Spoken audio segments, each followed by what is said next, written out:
e dizendo que minha família era um projeto de Deus e uma promessa de Deus e que eu não abro mão da minha família. Aí veio uma mulher lá comentar: se não fosse o pai Marcos, tu não estaria com a tua família agora, né? E eu respondi a ela dessa forma: se não fosse a misericórdia de Deus na minha vida, né?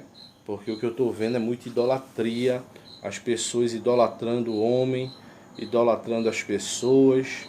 E quando eu disse isso, ela começou a me xingar, me chamar de vários nomes horríveis, né? Então a gente vê que essa é uma pessoa que ela não é uma pessoa do bem, é uma pessoa que precisa de ajuda, precisa de libertação espiritual, precisa que Deus trabalhe na vida dela, porque se você não concordar com aquilo que ela fala, ela começa a lhe agredir, né, com palavras, né? Ela não aceita o contraditório, ela quer que você balance a cabeça para aquilo que ela fala e diga amém.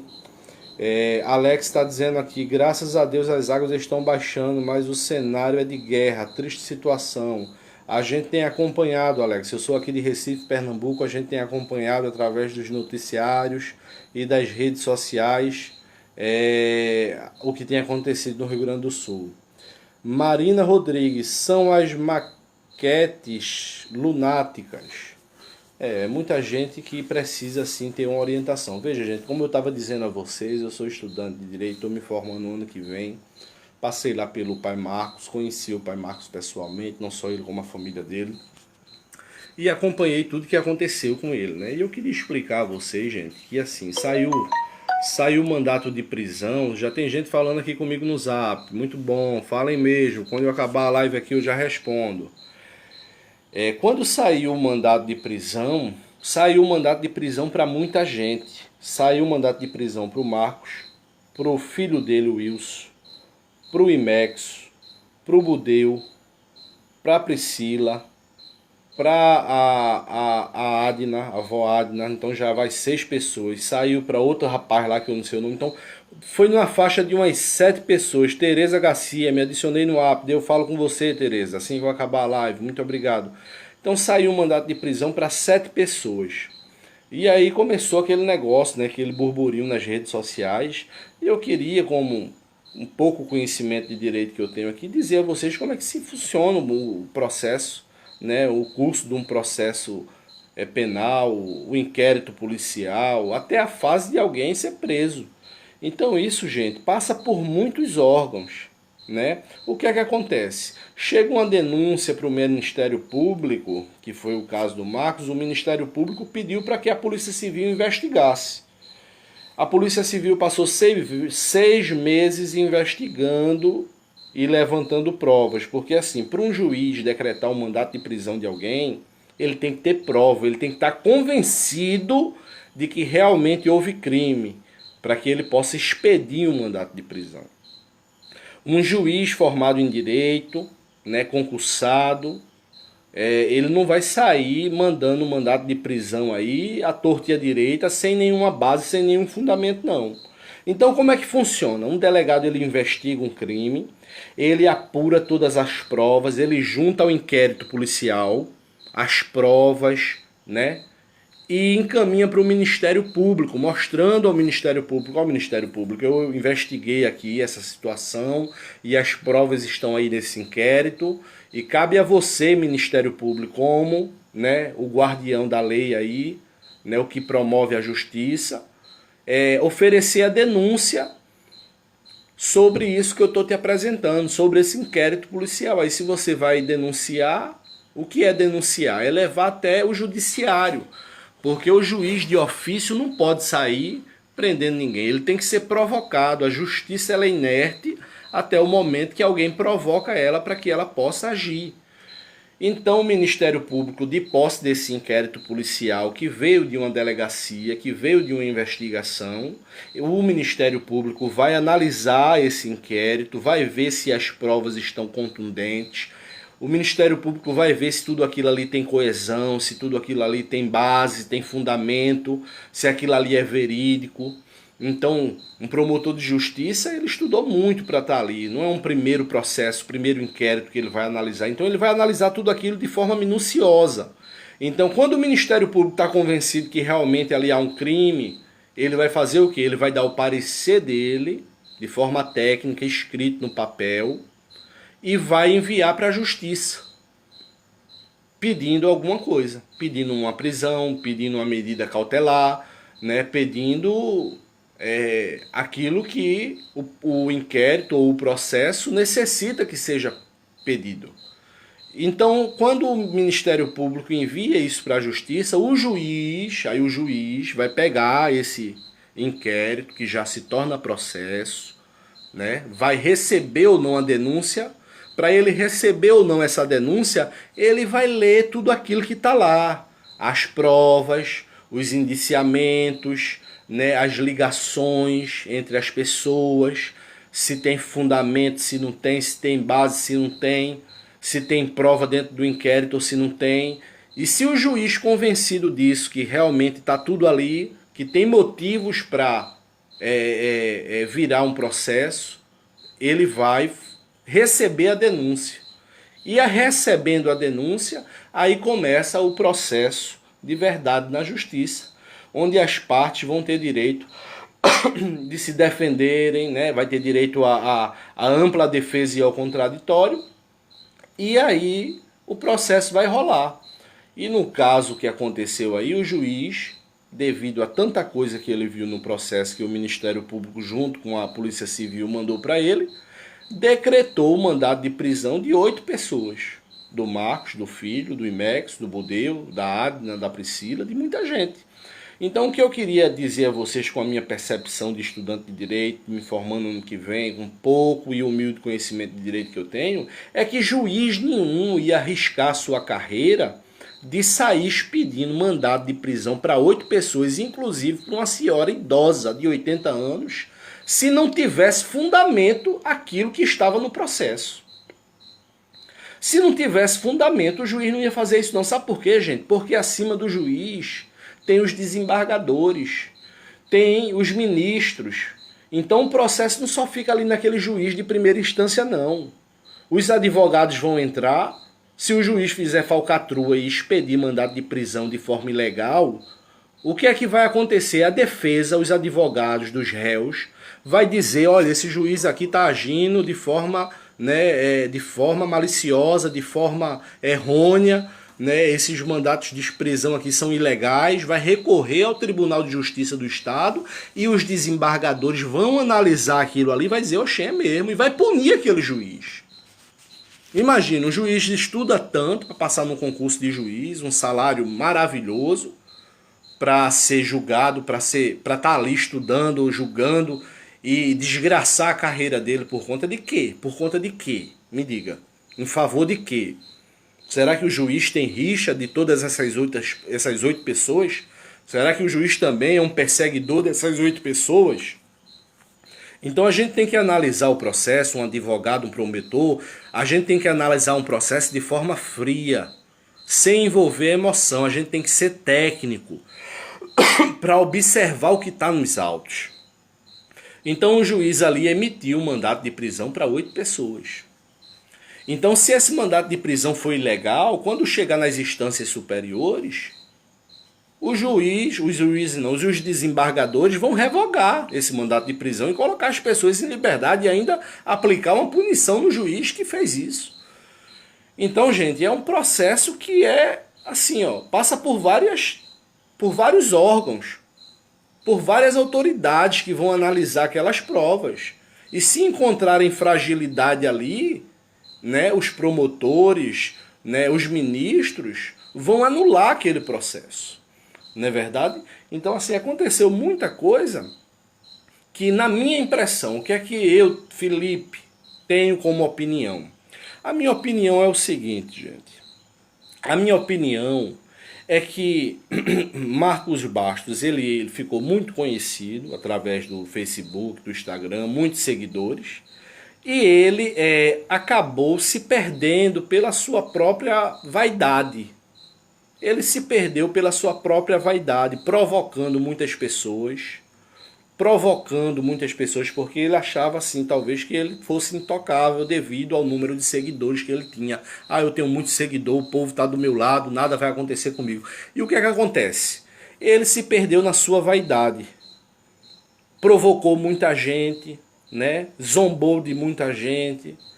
E aí, gente, essas pessoas ficaram atrás de investigando algum erro, alguma falha. Porque para você bater de frente com alguém, ou com várias pessoas, você tem que ter uma conduta ilibada. Você não pode ter uma brechinha assim, ó. Porque senão essas pessoas vão atrás. E se pegar qualquer brechinha, pronto, é o suficiente para acontecer o que aconteceu. Colocou todo mundo na cadeia. Então, se houve algum deslize durante esse tempo todo, né, que foi de 2019 até 2024, se houve qualquer deslize que fosse ali, eles encontraram e denunciaram e saíram os mandados de prisão. A impressão que eu tenho é essa. Agora tem gente aqui dizendo, né, que não porque é injustiça, não porque ele ajudou muita gente. Mas ele foi mais ajudado do que ajudou. Vocês conseguem entender isso, gente? Vocês têm clareza nisso? Vocês conseguem perceber isso? Que ele foi mais beneficiado do que beneficiou as pessoas.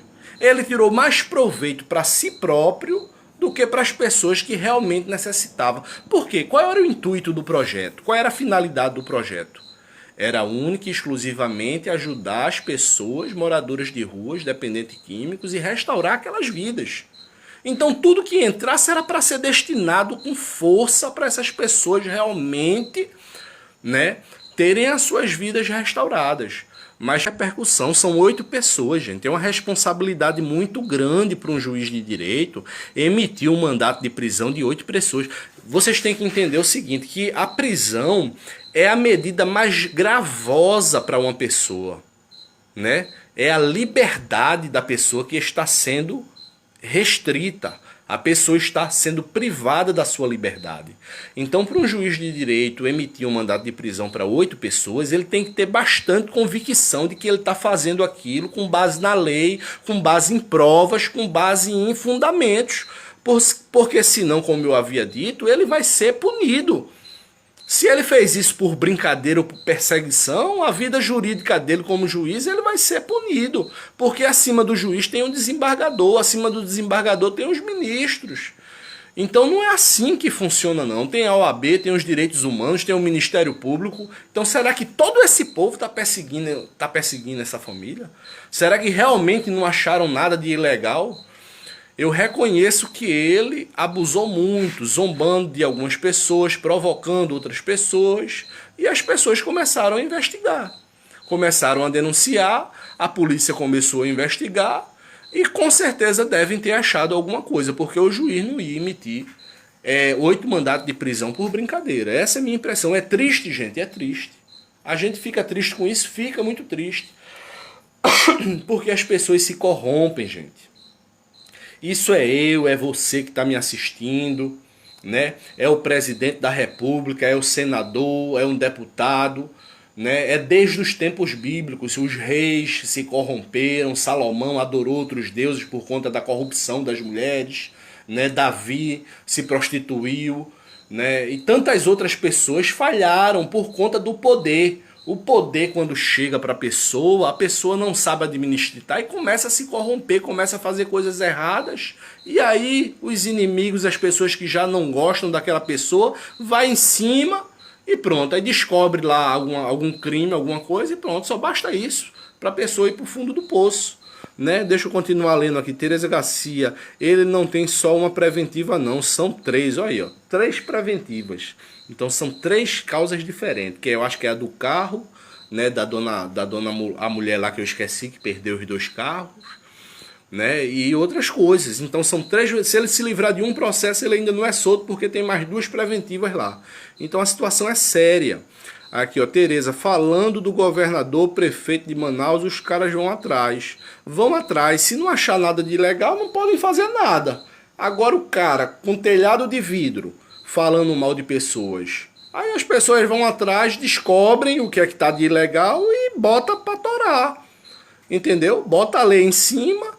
Tá lá o crime, tem como provar, pronto, acabou-se. Só bastou isso. Verônica Maciel, que teria... Pois é, ele usou pouco e já era um projeto bom. Imagine se ele usasse tudo, né? Ele era para ter botado tudo isso no papel, gente. Ele como diretor do projeto, vamos lá, ele tirava um salário dele de 30 mil reais por mês. empregava aquelas pessoas todinha pagando um salário bom, então ia estar tudo dentro da lei. Só que aí, quando a gente vê muito dinheiro entrando, doações internacionais, não é verdade? Vem em euro, vem em dólar, e era muita gente forte colocando dinheiro, e aí o homem acabou se corrompendo por conta disso. A impressão que eu tenho é essa. A impressão que eu tenho é essa. Mariana Rodrigues, coitada da dona Ângela, ficou sem os carros dela e ganha o pão da família dela. Verônica, mas ele não deixou de fazer pelas pessoas, inclusive você mesmo foi um que ajudou. Não deixou de fazer. Nós não estamos questionando isso, Verônica. Nós estamos questionando o seguinte, que o que ele fez foi muito pouco foi muito pouco em relação àquilo que ele poderia fazer. Ele fez mais por ele mesmo do que pelas pessoas que realmente ele deveria fazer. Porque o dinheiro que era destinado com esse fim. Quando você abre um projeto, uma causa social, você não é dono daquilo não. Aquilo ali se passa a ser de utilidade pública. Aquilo ali tem um fim público. Tem que ser prestado conta, tem que ter responsabilidade fiscal, né? Tem que ter responsabilidade fiscal com o dinheiro que entra, prestação de conta. Então, assim, ele fez muito pelas pessoas, ajudou gente, ajudou. Mas em relação ao que entrou, ao dinheiro que entrou, foi pouco. Entendeu? É isso que a gente está dizendo. Se ajudou mais de centenas de pessoas e ajudar mais de 1000 pessoas. Milhares de pessoas. Tereza, as seguidoras não conseguem entender, não generalizando a situação. Gente, a gente tem que ser imparcial, a gente não está tirando aqui o mérito daquilo que ele fez. Né? Com toda a desgraça, ajudou as pessoas, serviu. Mas aí ao longo do tempo, né, ele se ajudou mais do que ajudou as outras pessoas. É o seguinte, eu vou pensando mais em mim do que vou aqui fazendo a média. Veja, gente, eu vou dar um exemplo meu. Lúcia Pinto, boa noite, Felipe. Será porque os projetos só pelas famílias na diretoria isso pode? Pode sim. Pode botar as famílias, pode participar, desde que não seja cargo conflito com a lei. Eu acredito que possa sim, dependendo do cargo que vai exercer ali no estatuto, né? Isso aí é uma questão burocrática, né? Sim, muitos sairiam bem de lá quando o paciente não quer, até a clínica participa, não resolve. É verdade. É verdade, só quando a gente quer. Então, gente, eu vou dar um exemplo de mim. Veja, eu comecei a acompanhar o Pai Marcos porque eu vi os vídeos dele aqui em Recife. Vi os vídeos deles em Recife, passava ele aqui com Cristo e tal. Então, eu fui um rapaz que fui criado sem pai, meu pai morreu, eu era muito novo, então eu sempre tive essa carência paterna, né? De me apegar. Então eu via na live aquele amor que ele destinava ao Cristo. Meu filho, deixa eu cuidar de você e tal. Então aquilo me comoveu muito e eu decidi ir para lá. Chegando lá, ele a princípio não quis me receber, né? Não mandou a Cris Linhares falar comigo, dizer que eu fosse embora, tal, porque eu estava bem vestido, aquele negócio todo.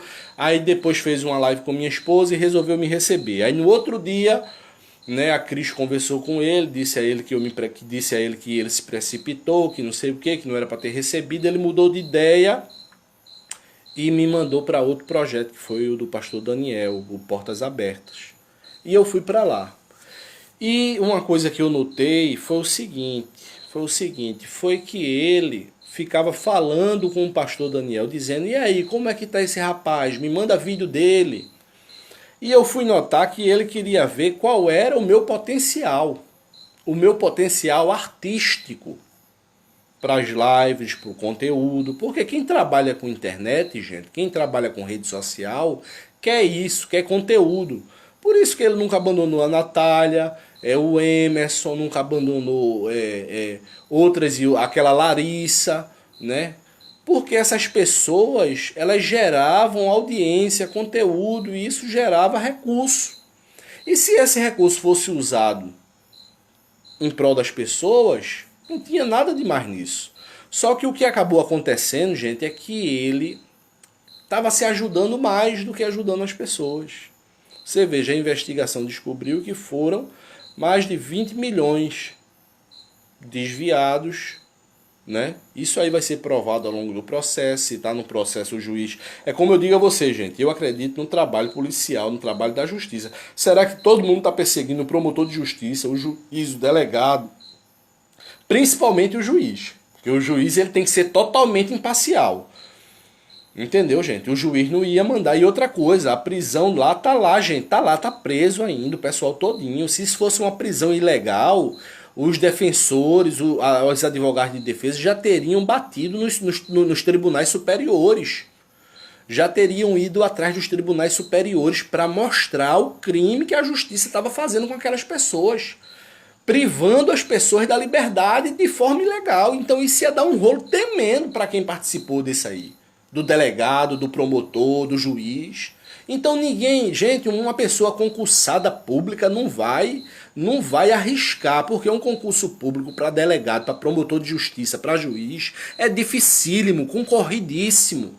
Então as pessoas não vão arriscar sua carreira, a sua carreira jurídica, profissional, por conta de picuinha de internet não, gente.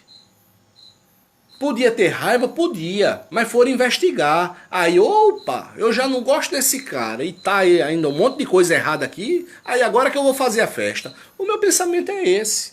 Você tá entendendo? Aí você veja, quando eu tava lá no pastor Daniel, ele ficava mandando mensagem, porque assim, eu vim com amor no coração por ele. Eu tenho raiva do pai Marcos? Não, nunca me fez mal nenhum. Né? Eu tenho raiva dele? Não, não tenho raiva dele. Tô triste pelo que aconteceu com ele? Tô triste.